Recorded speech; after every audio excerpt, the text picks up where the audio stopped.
Okay, so this is how you put the strap on. You're going to feed this end in, pull it almost all the way through, put the watch upside down, pull that all the way through, and then you've got this other part here. You're just going to feed that through. So now you've got the watch. And now I'm just going to put it on. Just stay right there, Marie. Now when you put it on, you just feed it through these little keepers. And then you've got all that extra strap. So there's two ways you can do it. You can either tuck it that way and then put it in.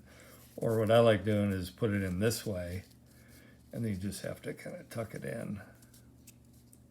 That's a little bit cleaner. That's it.